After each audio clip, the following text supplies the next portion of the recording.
Let's see what you feel.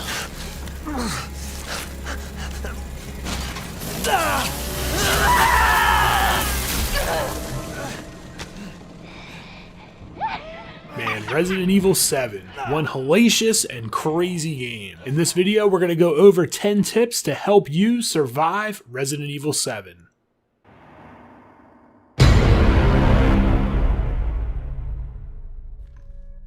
So the first thing that we're going to talk about is taking your time. Don't be in a rush. Check all of the rooms thoroughly and ensure that you're checking every nook and cranny before you move on to the next room. For tip number 2, we're going to create multiple save points. This is important because as you move forward in the game, you may get to a point where you don't have enough health or don't have enough bullets, and you're going to have to go back and possibly collect more bullets or do areas a little bit better using a little bit less of your resources to make it to the point that you're currently at. This allows you to backtrack and get to points with more stuff in your inventory and will put you in a better situation to succeed. For tip number 3, don't be afraid to die. Going back to tip number 2, your resources are limited in this game. I highly caution against using a ton of resources for a particular area. I think your best bet is to master how to pass a particular area using very few resources as you make your way through it. This may require you dying and doing the area multiple times, but in the end, you're going to be better off for it.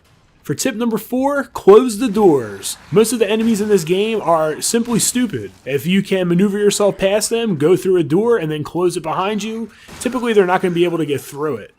And for tip number 5, blocking is crucial. A well-timed block can help reduce the amount of damage that you're taking and overall just make you live longer. Understand your enemy and know when they're going to attack so you can block and live longer in the game of Resident Evil 7.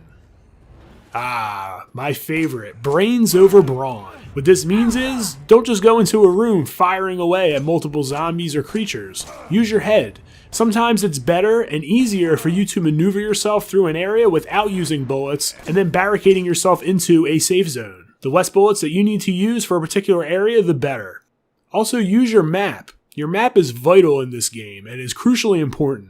You can see the overall layout of each level and figure out which keys you need to get to certain areas. This will help you organize your inventory accordingly and allow you to be more successful and carry more items. Using your Chem fluid wisely. Now the Chem fluid in this game can be combined with other things to create items that you can use. Some of these things range from ammunition all the way to health.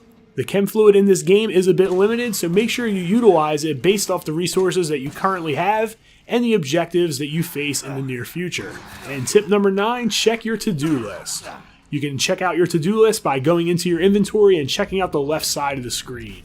It'll give you a list of objectives that you need to accomplish to move on to the next section of the game. This is something that I actually didn't realize was there until about 3/4 of the way through the game. If I would have known this, it would have made my run a lot easier, trust me.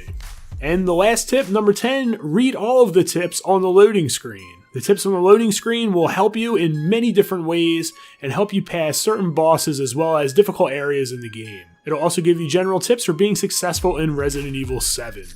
Hopefully these tips will allow you to outlast the hell that is Resident Evil 7. Now for all of you out there watching this video, leave a comment down below and list a tip that I didn't cover in this video. I'm sure all of you out there can help other people get through this game. Also, don't forget to like and subscribe if you found this video informative. So that's it, it's Gleez signing out. Thanks for checking in and continue to game strong.